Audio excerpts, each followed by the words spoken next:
Hello.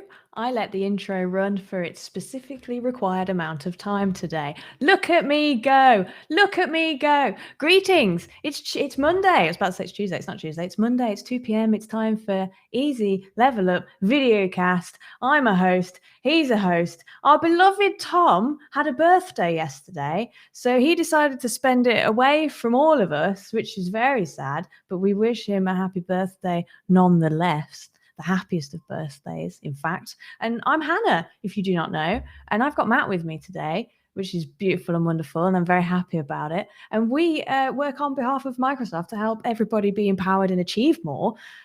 And today, if you haven't seen the videocast before, we're just going to be talking about all things gaming, but something specific. And I will ask Matt that question in a moment. But the first question I need to ask is, Matt, are you okay? How are you today? I'm well.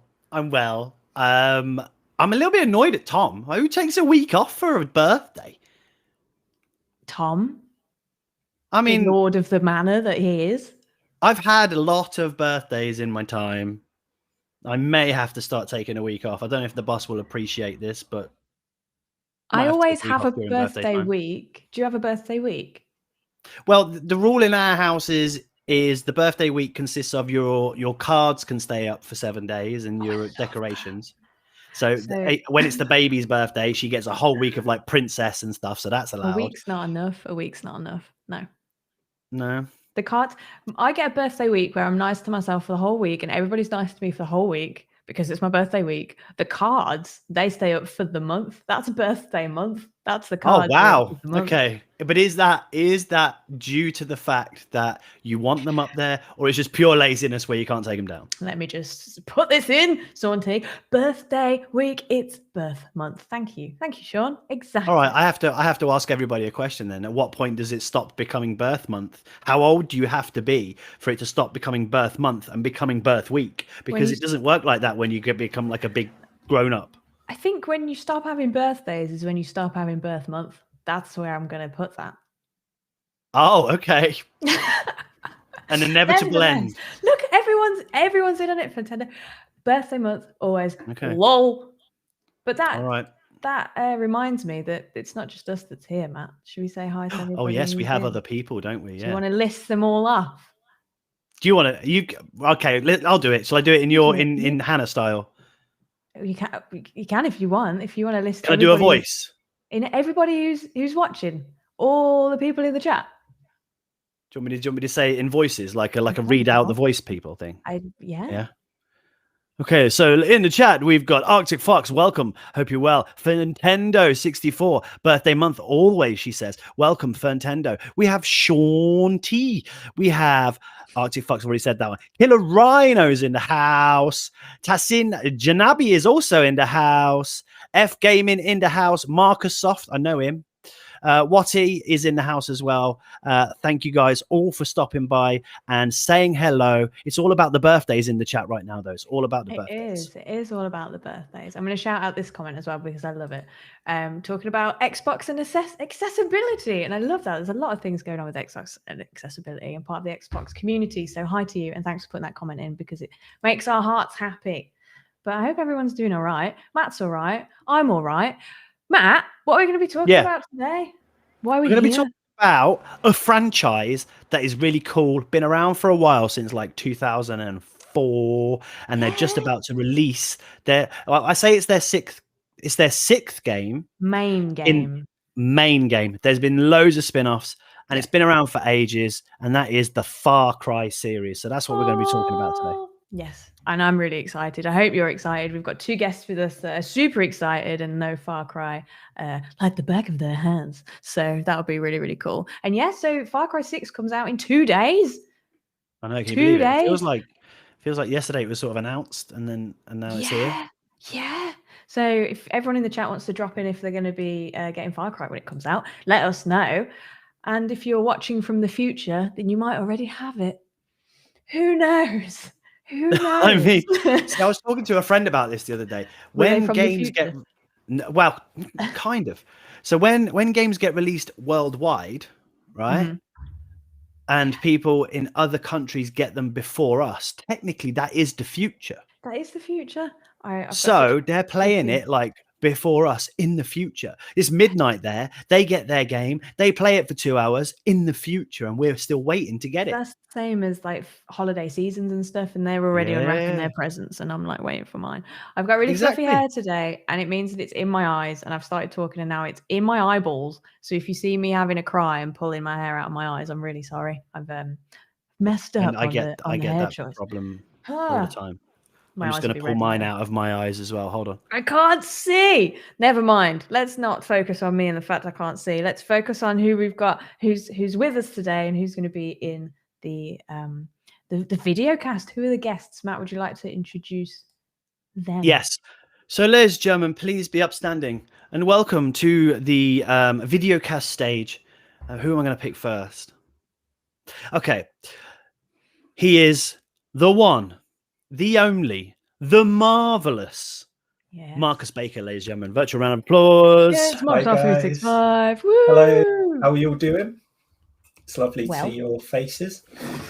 Oh, it's nice to see our faces. Isn't nice he seeing your pleasant? face. What a pleasant He's so one. polite. I like having Marcus on the video cast. He makes me want to be a better human being. I don't know about that. I do. How are you, Marcus? You well? Who are you? Why are you here? Talk to us. Tell us things. I was actually questioning what I am today, actually, because I am the territory manager for North London, but actually now I have no North London stores. I have no London stores. So I'm kind of territory manager for just outside North London now. I'll tell you what you are, Marcus. You're a liar. That's what you are. You lie. No, yeah, it's all changing for you guys because you've territories have changed, so it's all an exciting time. Yeah, very exciting. And it was my year anniversary the other day at work. So see, that blows my mind. Gone you so didn't take quick. a week off for your engagements. It feels like yesterday that you were like the newbie. Yes, and now I'm like here. Old guard. Yeah. Yeah. He's one of those now. I don't care about him anymore. Yeah, Marcus, I remember when you were talking to me and on social media, and you were like just talking about like roles and asking, and here you are. Like, how many times have you been on the Videocast now? Like 3 or 4? Like it's definitely 3, 4, maybe 5. But just to go back to your point, Hannah, it shows dreams do come true. Just speak to people, ask about the jobs, just go for it, because that's what I did, and here I am. So some nice just nice feels from Marcus. Whole year. The soppies are out. Let's see if we can top it with our next guest. Let's see how emotional we can all get together. She's like, no. In the background going, no. Coming to balance it out with hatred. No, I'm joking. You are the nicest. All the nicest people are in today. Matt, please introduce our next guest. Okay, ladies and gentlemen, be upstanding. Welcome to the Videocast stage. It is the other Hannah. It's the heroic Hannah. The better one. With the blue hair. This is not the better one. You don't have to say that. You're as equal as each other, but she has blue. This one has red. So don't get confused. Ladies and gentlemen, please welcome the heroic Hannah Boffin. Oh, hello. Hello. Little baby claps. I also have equally as fluffy hair today, but so far it is not going in my eyes. So I'm hoping to keep the curse away. In my eyeballs. You've arranged your hair very nicely though, so it's kind of sweeping rather than jabbing. Like mine is just jabbing me in the eyes. So. Many years as being an emo has practiced the swoop. We said before we came on that we should all dye our hair a different color, because now we could actually have in this sort of layout we could have like the Microsoft logo. You know what I mean? We could have one with like green hair, but then obviously I'm a little bit follically challenged for that. Do the beard, Matt. Oh yeah, the beard. I could do the beard. Do a Billy Connolly. We could also kind of paint your hair to yellow, but then you might look a bit like an egg yolk if we did it. Yeah, there is that as well. Like that. I'm open to all creative ideas. We're nearly there. We are nearly there. I'm looking at the logo above me, above the in the background in the layout, and because Marcus has got green on, and Matt, your glasses are reflective. Are they the blue light glasses? Because they're reflecting a bit. There's a bit of yellow there. So I'll tell you what I could do if it works. I can put my LEDs on and just have a little bit of yellow there. There you go. Oh, it's happening. It's occurring. So Hannah, before we go all into another weird multiverse of different colours, who are you? What are you doing here? Talk to us. So I am Territory for Manchester, and I can still call myself Territory for Manchester because I do cover all of Manchester. Though everyone always gets a bit freaked out because when I start talking, I don't sound like I'm from Manchester. I moved here 4 years ago, so it's still a little bit brummy at times, a bit from the Midlands. The best way to be. The best way to exactly. If it wasn't more confusing that we had two Hannahs, but they're both Hannahs from the Midlands. Yes, Midland Hannahs. Awesome. I was going to say, I'm a bit of a voice noter, and I really realise when I'm doing like voice notes trying to talk to people who don't want to talk to me back, that I am so brummy sometimes. It's unreal, but hey, I own that. It's good. Do you find if you speak to a relative like your mother or father or whatever that it comes out? Because I am from the Midlands as well. So if I speak to my mum or my sister, I am backed to my roots and I'm speaking with a Brummie accent. We're going into the family tree a little bit now, but my nan, so my mom's mom, was from County Durham, and she always spoke quite northern and nicely. So my mom kind of tries to speak like that a little bit, whereas I'm just like the riffraff. My family are from the Black Country, so it's like what you think of a typical Brummie accent. It is everything's there. Like, and when I go home, it starts all coming out. But then I come back, and I've had people literally not understand what I'm saying. Like, almost need a translator. It's that much of an accent. It's the yam yam. That's what they call it. The yam yam. Yeah. How do you say? How am you? How am you, Bab? Yeah. How am you, Bab? Oh, wow. I like that. Okay, well, this is turning into a totally different stream where we're meant to be talking about all these exotic places that we can travel as characters, yet we're talking about the Midlands of the UK. So let's move on swiftly. But this is how we all get to know each other, right? Anyone in the chat, welcome, come in, say hi, and we'll put your little comments on the screen and we'll shout you out because we like that. But we've had a lot of support in already. Thank you for being here. It's nice to see you. So I think we've done all the first bit. We've chatted. We've said who our guests are, and we'll talk a little bit more about their FarCry knowledge. But first, now, I did a bad thing, and I haven't got the stinger that Adam made because Tom usually does the stinger, and we usually get to hear the intro for quickfire questions. So let me tell you what quickfire questions is for a second. It's the point in the videocast where we get to know our guests a little bit more, get to know you guys in chat a little bit more. I did some questions. I come up with them earlier this morning. We don't know what they are. Could be random, usually a bit random, and they're quick fire, and we all have to answer them.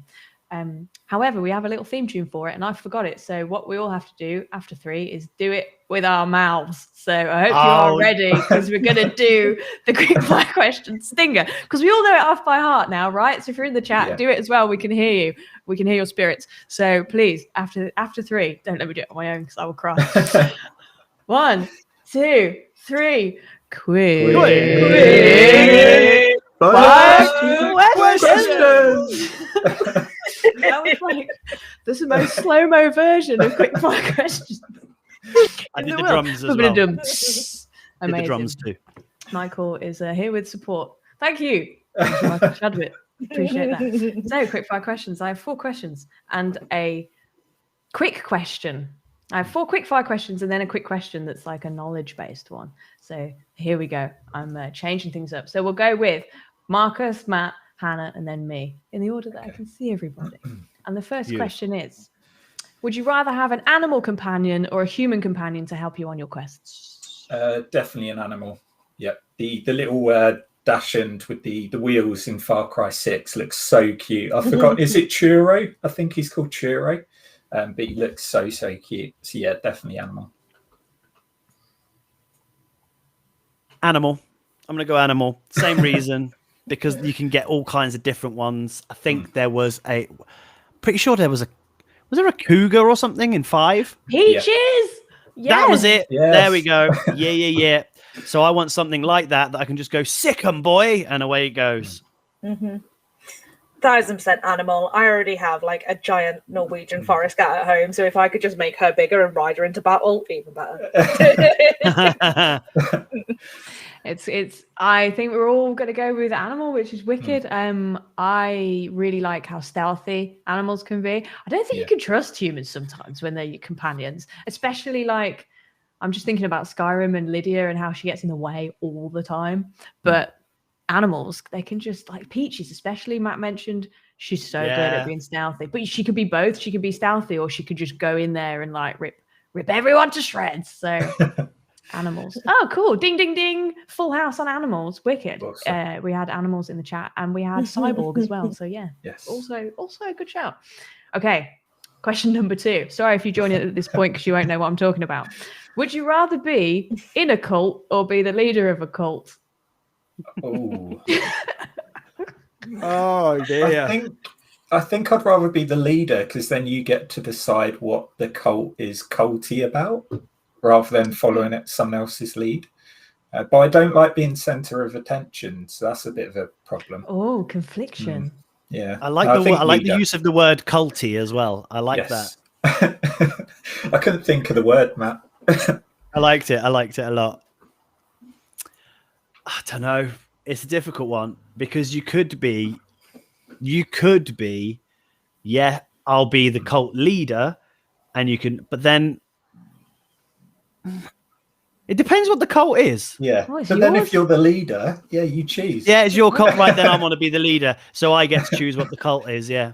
But what if it was your cult and you could be a follower instead of the leader? Oh, no. That's a lot of responsibility. But then you're giving somebody else the power to ruin your cult. I want to be the leader. Give it a bad name. They could give it a bad name. Yeah, exactly. They could. It would be more fun. See, weirdly enough, I didn't even have to think that long about this question and put that much thought into it, because me and my friends always joke that we're already in a little bit of a cult, our friendship group is, and we already named one of the people our cult leader, so I already know that I will be a follower. Harry's already in a cult. That's what But I just couldn't deal with the responsibility of managing people, like having to take all the they follow him. I'm not good with conflict. Anyone broke the rules, I'd just be like, okay, I'm sorry. It just wouldn't be a very good cult leader. It's an interesting question. I would probably rather be a leader, just because if we think about, like, we're all quite creative individuals. Just you could have anything in the whole world, anything that you could begin an organization with, and I think mine would be something fun and something very fantasy based and unrealistic. But let's not start that ball rolling here. That's for outside of work. You'll have people who are like people trying to sign up by the end of the stream. I know, there will be. Oh, that's a good question from Kodak Yellow. Could you still be a cult leader if you have no members? This is like Inception now.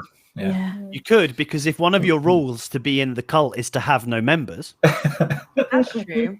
Or you could be the leader and the follower. Yeah.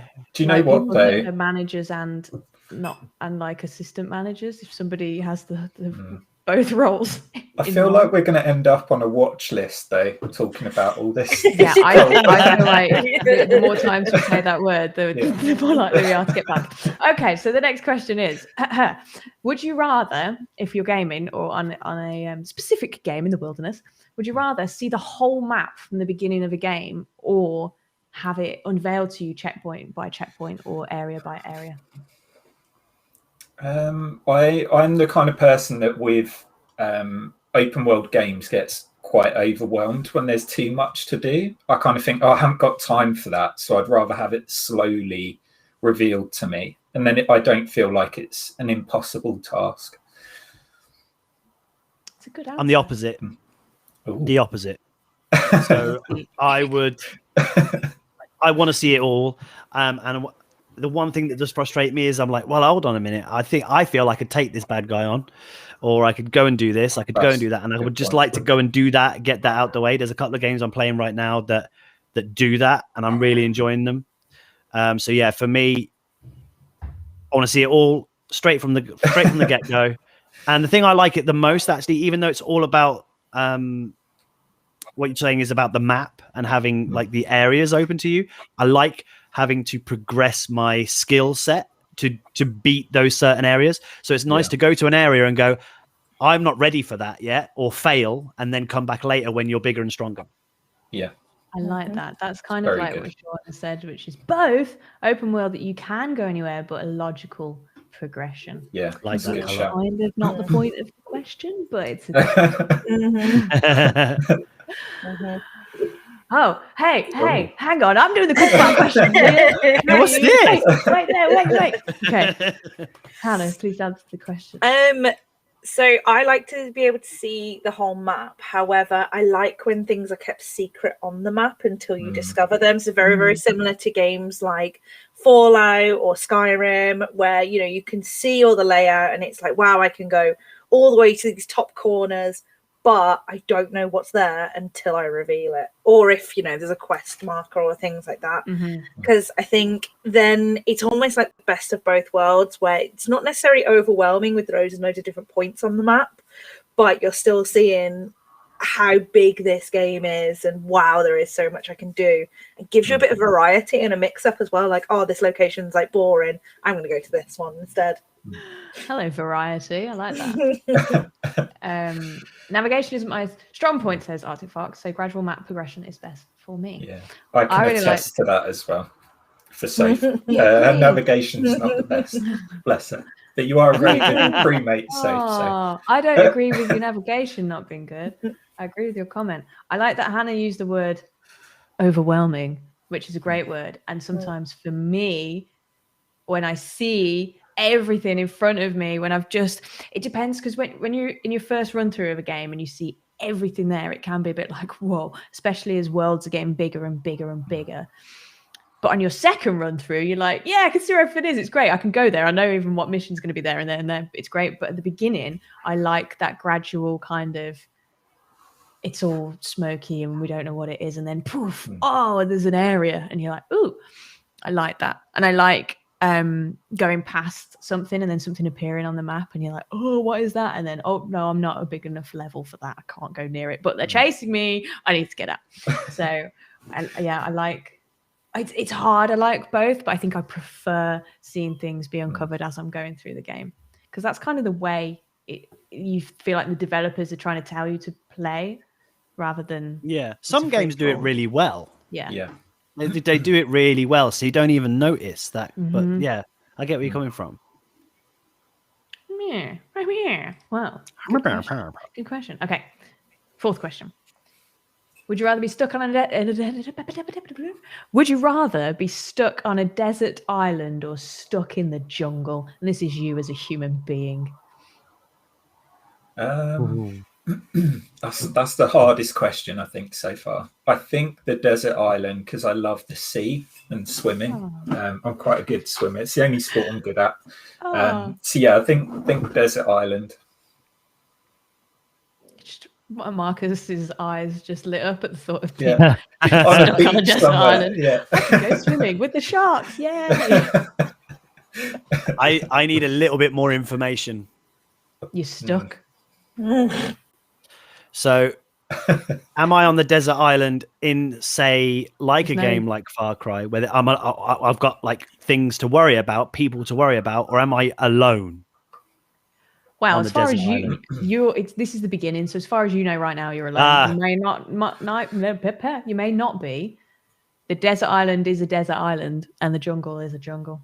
Right. I'm going to go same with Marcus. I'm going to go with the island purely because knowing these types of games that we're talking about, at least if I have my back to the sea, nothing can get me. Except pirates. Unless I'm in the sea. Unless I'm in the sea. Oh, sharks, pirates! Maybe. Yeah, sharks can't come out. They don't have legs, Hannah. How do you know this world that I've crafted that the sharks don't have legs? Well, this is what I mean. I knew it was you. They do have legs. I knew it was you asking the question. I needed more information, because if it's you, the sharks are going to have machine guns, machetes, legs, chainsaws, all kinds of things. Exactly. Now you're thinking the right way. So is it still desert island? I still go desert island because I can get up a tree. Nothing can get me there, right? Does jungles have more trees than desert islands? Jungles have all the trees. Okay, I'm going desert island. Okay. I like this. Jungles are too spidery. Yeah. From Good Friends. use of the word spidery. Spidery. And Kodak Yellow. Jungles have more water supply, but things trying to kill me. That's true. These are all That's a good good one. points. It's a very good one. I think I'm going to agree with Fern massively. Is I'm not a big fan of creepy crawlies, and I feel like I could stay away from creepy crawlies easier on a desert island because usually they have a beach. Though I would hate it if I don't know if you've ever seen like the beaches where the crabs migrate across them, because crabs are kind of like spiders but with armor, and that I don't like either. So neither, but preferably a desert island. So what do you prefer out of spiders and armored spiders? Probably armored What a spiders because I question. can see them coming at me better, and they can only come sideways as well, whereas spiders can, run forward. So it's good. It's just good to know these things. If you take an armored spider on the head on, it can't come at you because it's sideways. It's like An armored spider. Exactly. I hope one day in the archives, when this kind of digital media is extinct and obsolete, somebody finds this and says, "We've been calling crabs the wrong thing the whole time. They should be called armored spiders." armored spider. That's brilliant. Love it. Oh. Well, that's the quote of the day from today. Now I have to answer my own question. I always forget this. Oh, they're both going to be uncomfortable. I will get a rash in both situations. That's what I'm thinking. Like I will. I mean, if that's the first thing you think about, then it is. I'm good. I'll be uncomfortable and I'll get a rash. So, which one do I go for? I want to say if I was in the jungle, I'd be able to sustain myself more. I feel like I'd last longer in a jungle because there's more like plants and vegetation and things like that. I could possibly master the art of making a leopard be my friend, and then we could just take on the rest of the world together. So maybe I'd say jungle, though not looking forward to mosquitoes and that malarkey. Yeah, it's a difficult question because things can just get you in both scenarios. Yeah. Sharks with legs. Yeah, especially them and armored crabs. pesky sharks with legs. Those armored spiders. I'm getting all confused now. I'm thinking of crabs in armor, which is even more mighty. What else have we had? Desert islands have the most natural moat, so I shall go with that. A moat, not a moat. Like that. Well, that was quick. Oh, hang on. I've got a question. I want everyone to answer at the same time. Here's a question. Okay. If you know the answer in chat, put it into chat. What year was FarCry 3 launched? When did that come on the scene?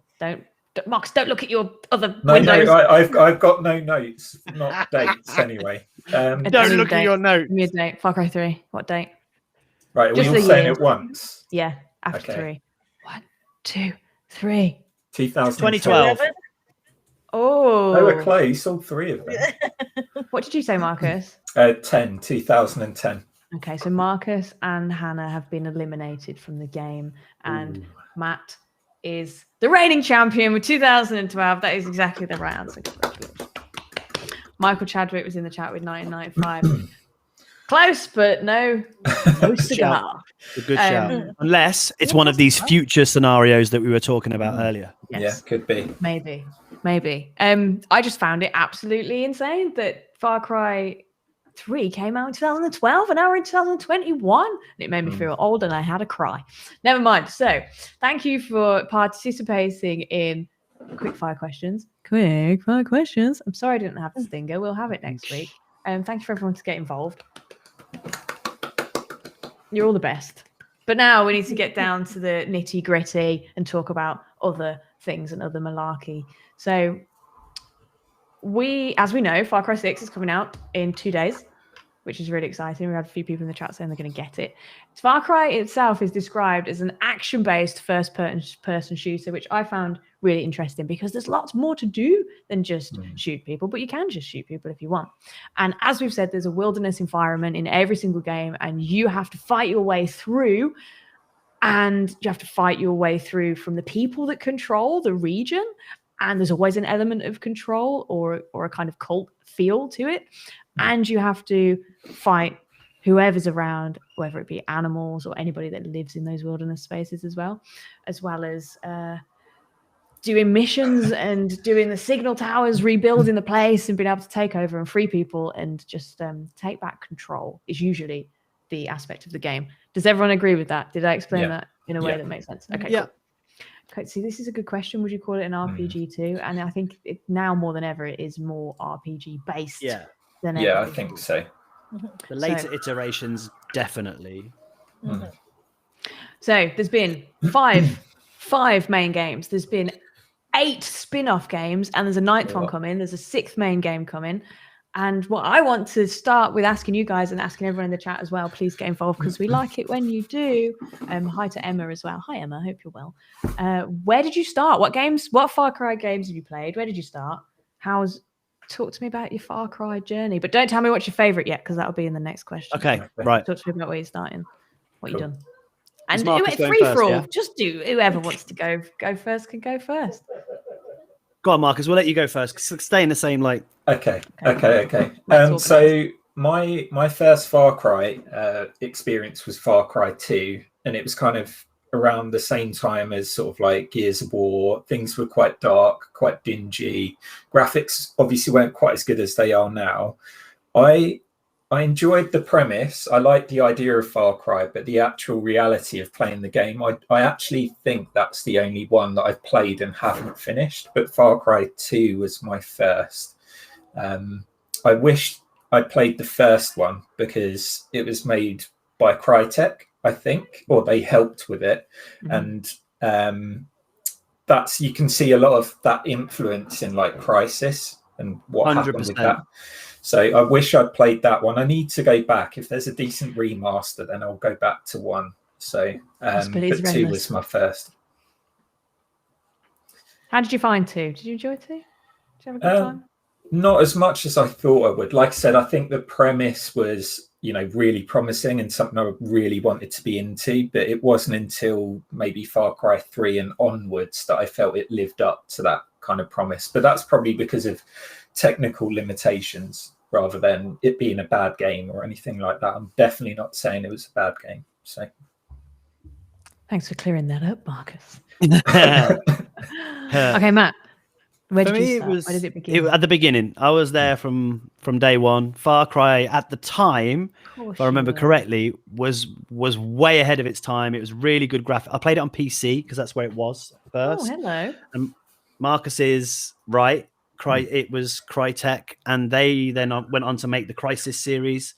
And again, that was way ahead of its time, Crysis, when that came out. So they were renowned for this. And when Far Cry came out, it was a new premise, open world game with these kind of what's the word I was looking for? Like abilities that this character had. Jack, what was it you said his name was earlier? Jack Carver, wasn't it? So Jack Carver was the original, yeah. Yeah, so you played this guy, had all these abilities, and it was, big explosions, things going on, decent graphics. And then when 2 came along, it changed a lot. And I almost didn't like 2 at first because it came with all these new little mechanics and everything had changed. And we'll talk about it in a minute, but Jack Carver wasn't anywhere to be seen. It was all new, and I kind of, me not liking change at the time, went, don't like this game. And I went back and played the first one again. But this time on Xbox, because they released it on the 360. So was it the 360? Yeah, it was. Yeah, they did release it on the 360. So yeah, for me, first one was where I started, and yeah, it was a big splash in the gaming world at the time. Interesting. Sorry, I have to comment. Interesting. Sorry, Hannah, please continue. So for me, I started with Far Cry 3, and I think that was mainly because I knew of the Far Cry franchise before Far Cry 3, but I never thought it was going to be a franchise for me. I just looked at it from the marketing and thought, it's a big FPS, like the first one where it's like ex-special forces and a big focus on that. It didn't feel like there was much outside of what was already in the market at the time. And I think the market was really heavily saturated at the time with that sort of FPS shooter. And it wasn't until Far Cry 3 came along where I thought, actually, they're doing something really different. And especially with, you know, the villain that became such a prominent villain in marketing, in just general mainstream media, like that really hooked me in. And I thought, actually, I am going to give it a go. And you know, I'm glad I did. Interesting. Really good. Interesting. Let me go into the chat. So Sean has said, never ever Primal. I don't know if that means you've never ever played Far Cry, but you've played Primal, or you've never ever played Primal, or you like Primal. I don't know, but I appreciate it. Never ever Primal. And Michael said, never played Far Cry games. Well, you might learn some things about Far Cry. Killer Rhino, love Far Cry. Primal, my fav for me. And hello, Ben. How you doing? You right? He's come to say hi. What a legend. Hello. What a legend. Hannah, very interesting you say this, because I also started with Far Cry 3. Here's a story. I'll try and make it quick. I was looking for a game for my partner at the time who was obsessed with first-person shooters. And there was a lot of first-person shooters out at that time. 100%, I agree with everything you said. And I was looking for a game that I could also play, because sometimes I'm that present giver, and it's like, if it can benefit me as well, if I can play it too, then that's what you're getting. So I was looking for something that's a first-person shooter, and I, at the time, was just banging through all the Assassin's Creed catalog, because Assassin's Creed was is this franchise that, like, I guess is closest to my heart and the one that I've always kind of gone to. And then I thought, okay, so Ubisoft, Assassin's Creed, this looks a bit like that. Maybe there's first-person shooter elements, but there's obviously another world. There's another bunch of stuff to do. So I was thinking, I'll give him that, see if he likes it. He loved it. And then I was like, well, move over, my turn to play it. And I played it, and I was like, yo, this is so good. And that's where I started. So I played 3, then I played 4, and then I played 5. But I haven't gone backwards. I've just gone forwards. Yeah, I haven't played any of the spin-offs, so I'm one that hasn't played any of the spin-off series. Has anyone played the spin-offs? Did we say that? Yeah, I've played a few. Yeah, in fact, I've played pretty much all of them, apart from we discovered the VR one because it's not out yet. Yeah. Interesting. That's how I'm going to talk about everyone's things. Interesting. Okay, so we've talked about everyone's Far Cry journey. Far Cry. I didn't say primal journey. We're not on a primal journey. We're on a Far Cry journey. We've talked about everyone's Far Cry journey. What I want to know, please tell us in chat as well, if you haven't already, because we've had a few votes for primal. What is your favorite Far Cry title and why? Are we still going same order? I'm not in control of the order. It seems to be Matt who's in control of the order. Okay. Am I? Okay. Go on, Matt. You choose. No, you go. Okay. You're so polite. I think a few of us might agree on this. My favourite Far Cry was mate. Far Cry 3. Sorry, I just wanted to do that. I'm sorry, Marcus. No, it's mate. cool. Hi, mate. Yeah, so Far Cry 3, because I think it lived up to what I kind of expected Far Cry 2 to be. And I kind of said at the time there was a lot of sort of dark and dingy games at that time, like you were kind of saying with the FPSs. And Far Cry 3 was the complete opposite of that. It was so colourful and so bright and so vibrant. It had dark sides, but more in terms of the characters, or some of the characters. So, yeah, it was just a complete change of scene. I too was a big fan of Assassin's Creed, and I liked that it had all these collectibles and you could do all these other activities, which I don't think there weren't quite as many as Far Cry 2. So I think it just finally reached its full potential sort of thing at that point, but whether it was because of technology or whatever. But yeah, Far Cry 3 was just, I'm replaying the classic version in preparation for this, and I think I'll carry on playing it because it still holds up quite well. So yeah, 100%. Interesting, Matt. I'm going to go outside the box for mine. So the main games are great. I love them all. Even as I said about two at first was really big game to get your head round. The malaria mechanic within that game really frustrated me. But I love it now, and I will go back and play it again, again, and again. And I have a soft spot for all 5 and the 6th when it comes out, Already. because of the way that the games work. However, and I mentioned this before we came on, my favorite of all time is one of the spin-offs, and it is Far Cry 3 Blood Dragon. Purely because I am an 80s child in a 40-year-old man's body. So it just ticked all the boxes nostalgia-wise. All the cutscenes didn't actually have cutscenes. It was all 8-bit sort of storyboard kind of comic book style cinematics with the voiceover from, what was his name again? Michael Biehn or Bain, from the 80s movies, things like Aliens and that. And it has, to this day, one of the best endings to a video game I've ever experienced. And for those people out there that are as old as me and can remember films such as Rocky IV and the montage music from Rocky IV, I won't spoil too much, but let's just say the ending has that soundtrack, and it's very, very bang bang explodey splody, but still had the elements of Far Cry 3.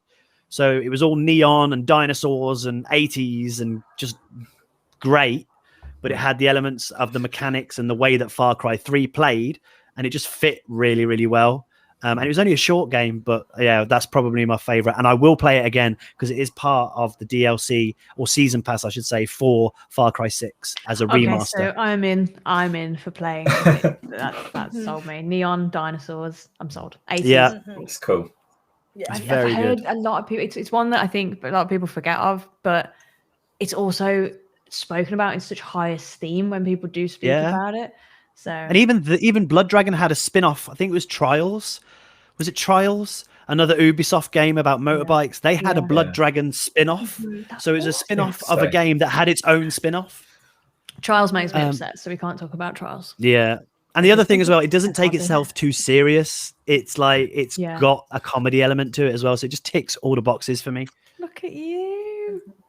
Blood Dragon. That's nice. That's nice. I like it when people get passionate about things. It's good.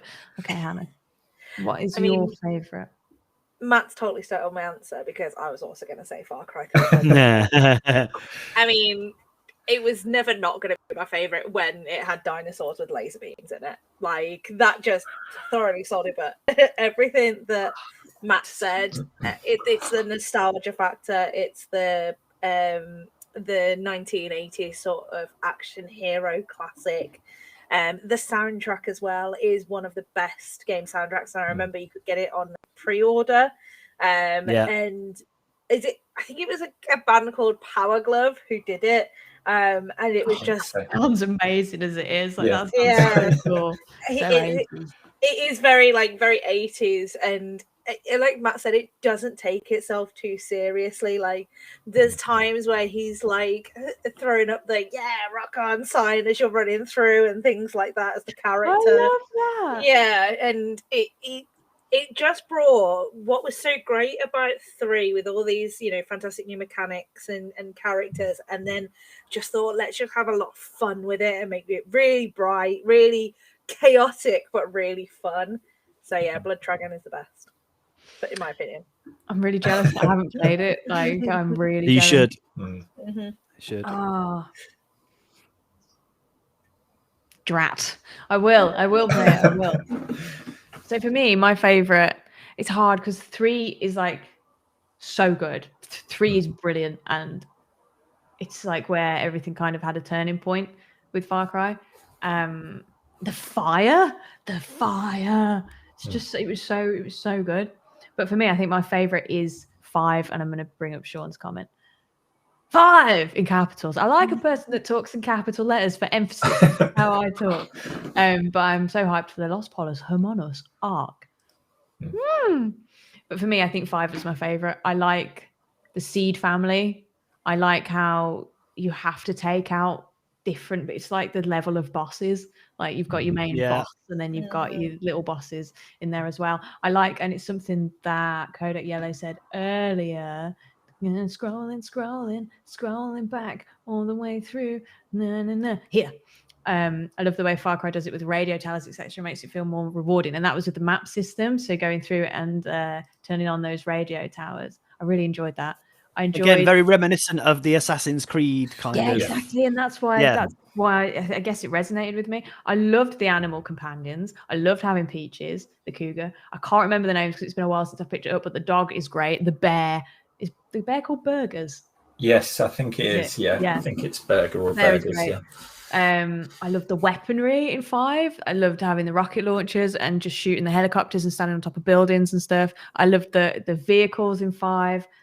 And I like the fact that you can play it online. Like, I really, really enjoyed that experience of playing the whole game with another person online. And that's something that I started to do in lockdown. And it's like a totally different way of playing the game. And it was really, really, really cool. So 5 was the only one I've actually played with a co-op partner as well. Yeah. Again, through lockdown. And because of that, we're both going to buy 6 and play together. That's cool. I like that Killer Rhinos put Primal for the pure fact you can ride Sabretooth. We were talking about Primal. Primal's a great game, and I've played it. But for me, again, going back to that, I'm such a macho kind of blokey bloke. There wasn't enough explosions for me in Primal. I liked it, but there was just not enough explosions. I needed more sort of... Not enough lasers. I liked Primal because sometimes I'm a bit of a history nerd as well, and the fact that they created an entire language for that game based on a lot of indigenous and Aboriginal languages, and they did a lot of research in it, and it showed. I do agree. I think sometimes the gameplay suffered a little bit because it kind of felt a little bit stripped back to basics when you've not got all the flashy, guns and lasers and dinosaurs. Well, you did have dinosaurs, but not with lasers. But no neon lights though. You had dinosaurs, but no neons. No neons. Yeah. So I think it was good, but I think maybe it would have done better as a standalone game rather than part of the Far Cry series. Yeah. I think I get the impression you guys all like going in loud when it comes to Far Cry. 100%. So I'm the odd one out. Yeah. Because it's, I suppose with you as well, Marcus, playing a lot of Assassin's Creed, you have to be stealthy. Yeah. Sometimes where you have to wait and you're watching this guard and you're out of ammo and you know you can get him, but you have to get him close up and you just have to wait until he turns around. And you could be waiting for ages sometimes and be really stealthy. So I think I'm between the two. I'd like to say it was a cool reason like that. I think it's because I'm like a wimp and I get so involved in these games. I know if it came down to it, I'd be all really sneaky because then I'd survive a little bit longer. But then inevitably it all goes Pete Tong and then you have to go in all guns blazing anyway. So but I like to try the stealthy approach, and then if it all goes wrong, Other 90s DJs are available, by the way. Yeah. I full on Leroy Jenkins it just for the meme. I do. Like, I just run in, all guns blazing. Like, if it goes wrong, it goes wrong. But hey ho. I like both. I like doing both. I really like if you've got a companion, putting them in first to be stealthy. Soften them up. And then if they get seen, you're ready for it. So you're like behind and you're ready to just come in. So that's usually what I do. I usually send somebody in. I think the beauty is that you do get the choice with Far Cry. And for me, it was one of the first games that actually opened you up that much and gave you player agency. And Fern, whenever she tries to hide from me, like behind a door, she giggles. So yes, she is not very good at being stealthy. So yes, I do like bow and arrow. Killer Rhino says. Okay, so let me ask you guys the pinnacle question, the question everything that we've been waiting for, the reason why we're here. What are you looking forward to with Far Cry 6? I mean, for me, and I'm going completely out of order. No, go on, Hannah can go. Go for it. Okay, that's fine. We're going to go reverse order. Go on. For me, it's got to be Giancarlo Esposito put in the main role. I think he's been absolutely fantastic in almost everything I've ever seen him in. So now to put him as the figurehead villain in a game when he did so well as, he was the most iconic villain in things like Breaking Bad, Mandalorian. I think in the setting as well, it's just going to be absolutely amazing. Yeah. His full name is Giancarlo Giuseppe Alessandro Esposito. Yeah. What a name. I'm sorry that I Such a can't cool pronounce name. it, but what a name. And he's got some big shoes to fill because, the last 3 iterations, 4, well, hold on, 5. If you include 5, there was some villain, and obviously Joseph, and there were some big villains in that. But they're all massive characters with their own, personalities and insanities and all that kind of stuff. So he's got some big shoes to fill. He does. I don't think we've seen a dictator yet in the series. Pagan Ming, I would say, was very close. I'd say close, but he called himself a king, didn't he? So it's more of a monarchy than very a close. dictator. I guess this one is like a self-prophesized, and everyone's aware that this character is a dictator. Like it's been said. He's based on a real person. His character. Really? So someone called Fulgencio Batista, and this is something I looked up earlier, and I'm imagining it was that part of the world as well. So because the island's based on Cuba, I think Yara's based on Cuba, which is amazing. And then they've said it's meant to be the largest FarCry playground to date. So and it's meant to be like frozen in time too. So I get there'll be like this kind of post-apocalyptic feel if it's frozen and nothing kind of else happens. So there's going to be so many elements of different things that we already like from that kind of fantasy realm and real life. I think because of the size as well and the technologies come on, it's going to be the most varied. So you'll have kind of like urban areas, you'll have really rural areas, and then you'll have completely natural environments. So it'll be like playing a few different Far Cry games all at once, which is quite cool. Killer Rhino said doggo for me, which is what you mentioned earlier, Marcus, the dash hound on wheels. Yes, he's so cute. I hope you can strap guns and stuff to him. That would be the coolest. That would be cool. You've got a controller and you just go, and it goes really fast. And also, Watty said it's all about the rocket launcher backpack for me. Wow. I mean, I love a rocket launcher. I love a jetpack. Can you imagine those two combined? Not backpack, but rocket launcher, jetpack. I'm just inventing things on the whim now. But yeah, more things, guys. More things about what we're looking forward to. As Marcus been? We've kind of all went. You can go, Matt. Like we've just kind of. For me, it's going to be some of the, sticking with some of the other things that happen in other games. I want to see how this does it different. I know that there's not going to be a map editor in 6, which I'm a little bit sad about because I used to like going in and creating my own maps and trying to. And they had a really good community of map builders and all that kind of stuff. And then you could play multiplayer games on it. But some of the things that I really liked from the previous games, and it's a little bit niche, but I think most of them had it, is at the very beginning of every single game from 3 onwards, I think it was, you could complete the game in 15 minutes. I've heard about this, Ooh. So it might have even been 4 onwards. I don't know. I can remember I remember Pagan Ming. Yeah, 4 I remember Pagan Ming. Yeah. So, for example, in 4, you could go in. He would take you in, and he gives you the choice, doesn't he? You either fight with me and you be with me, and you take on the world, or you can go against me and all hell will break loose. And most people will go, well, I'm going to escape. I'm going to grab a gun and I'm going to go do stuff. If you sit at the table and wait for 15 minutes for him to come back from the phone call or whatever it is he disappears at, the game finishes because you've completed the game. You've taken his side and then the game goes his way. And the same with 5.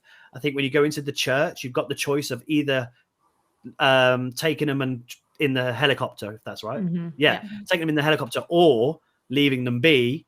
And then I won't spoil what happens, but the choice is there. And whichever one you pick, you either play the game fully or it finishes the game for you. And I think that's a really cool thing because it doesn't take forever, but it gives you a different scenario to play out. And it's all about choice. A lot of the game, especially 5, was about choice and whether you're going to do this for this person or this for this person. So I want to see like the morality choices, I guess. I guess that gives it the RPG element as well, really. Yeah. But that's what I want to see. The stuff that they do. bigger and better than the previous iterations with the budget and the scope that they've got. They did it quite creatively as well, because I think a lot of games, sometimes when it gave you that choice, it was almost an illusion of choice where it would then come up with an end credit scene, like, well, just a flash over, like game over sort of thing, or say this is how it ended, but that actually took you into more of a cutscene and actually explained more about the game, explained a little bit more about the characters. You saw it from a different side, and it was only like a 10-20 minute cutscene, but when you finish the game, you can just jump straight in it and do it again, and you start it again, do it again. You get a different ending straight away. It almost lulls you into, lulls you into, I've got a whole new game to play here, and then it's like, I don't, but at least, it's still fun. It's a really cool Easter egg, isn't it? I think. And it makes the world more believable as well, because you do have that choice in real life, and your decision then affects, what happens. So, I like that. Makes you go back into the game as well. So there's been times where I've played, especially 3 and 2, where I've gone back and tried to do things differently to get a different outcome and see how it plays out and things like that. Yeah, definitely. I think we've... Sorry. Oh, sorry, go on, Hannah. No, I was just going to say I'm excited because I talked about the like cutscenes and stuff, and I'm really excited to see the cutscenes in Far Cry 6, because we know main character, the villain is so good on the silver screen, so good in actual films and series and stuff. So to transition that and put that in a game, I know it's going to be like watching something unfold that is like of movie value and movie quality, and then just us being on the ride for it, and I'm so excited for that. But and they've picked such a good actor who portrays villainous characters really well. So it's it's going to be something special.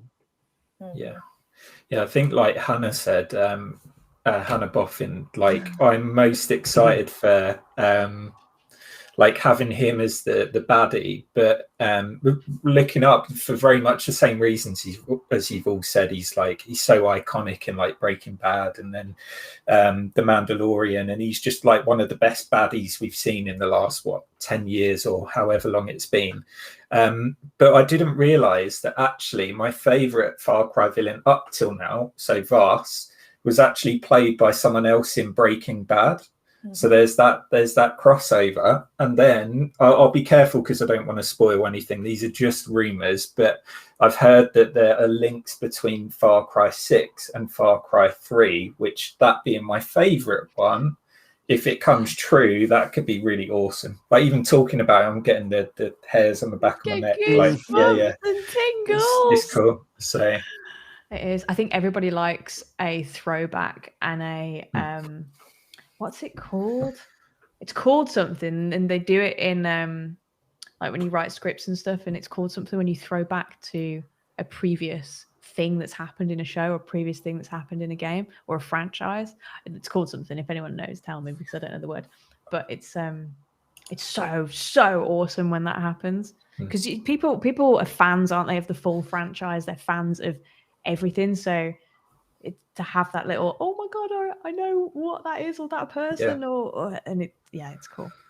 And we still discover stuff now, like you say, with the like say the throwbacks and stuff. Like Marcus, before we came on, gave us a bit of information that we didn't even I didn't even know. So Jack Carver from the first game in 2004, who you played as, is actually a villain in one of the games. Won't spoil too much, but he actually becomes a villain in one of the games. So that links those two, even though there wasn't at the time, it didn't feel like there was any link between the first one and the second one. Yeah, they weren't explicit about it, and they said, because 3 onwards was where they really leaned on the villains. Even 3, even though Vaas is so iconic, he didn't actually appear much in the game. So as the series has gone on, the baddies have just become more and more important. But they didn't make a big deal out of the Jack Carver kind of appearing in a later game, and they, with hindsight, they wish they had, because their strength is the villains, is the story. And I didn't know that until this morning, so I definitely want to go back and play the first game. It's so cool. And the villains are great, and there's always this, even though they are there, and maybe you've experienced them at the beginning, there's always this path that you have to go on to experience them again. Like it's not like they're always there ever, but you know what they're doing, but it can be hard to get back to this person that then you have to eliminate. And I love that. It's not easy. It's never easy. It's never handed to you. But then you get these cutscenes and you're like, oh, this is what they're doing, but I'm nowhere near them. I'm on the other side of the map. I don't know where they are. And then you do get to them, and then there's like Faith, where in Far Cry 5, where it all goes really trippy and weird, and you think you're next to her, or you're near her, or you're near any of the Seed family, and you're not. You're somewhere else. Oh, so good. I like being on the adventure. They do, and we're going to get to. Well. Yeah, do you know what? That's a very good point. Yeah, there is a psychedelic. I think again from that malaria mechanic that they brought in on 2, the psychedelic getting malaria and having that sort of a bit spaced out feeling going on. They kept that, but they did it better in 3, 4, and 5, where it was like there were certain plants that would cause it, or it was really, really good. So good. Yeah. It's so well done. I'm excited. And you're going to get to exactly. We're going to hopefully have that kind of thing again, where it kind of you'll get an element of the game and you go, what's happening here? Yeah. What's going on? And it'll just make you go out your comfort zone. That'd be really cool. Yeah, it would be. And it's how it would come in, because that's kind of like an iconic feature of the game now and the gameplay. So it'd be really interesting to see how that comes in, because this is a different area as well. It's a totally different place. There's so many different colors. It's so much more warm, and there's orange and reds and that kind of color. So it'd be really cool to see just the landscape and how that comes in. And I'm excited. And we soon we get to play as the villains too. Yeah, so that'll be good. We'll get to play with the villains. Is it part of the season pass as DLC, isn't it? Yeah. Well, we're all excited. I hope you guys in the chat are super excited. Has anyone got any final words on Far Cry to say, to spew into the air, into the universe?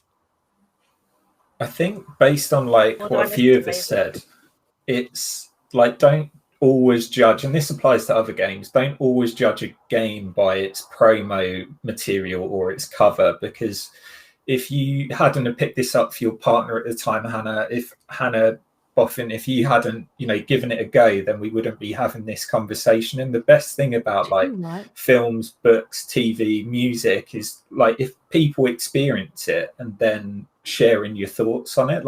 I am desperate to talk about, and you guys know this, the new Bond film with anyone that has seen it, and that is just shared experiences. So we wouldn't have that if we didn't give things a go. Awesome. Thanks, Marcus.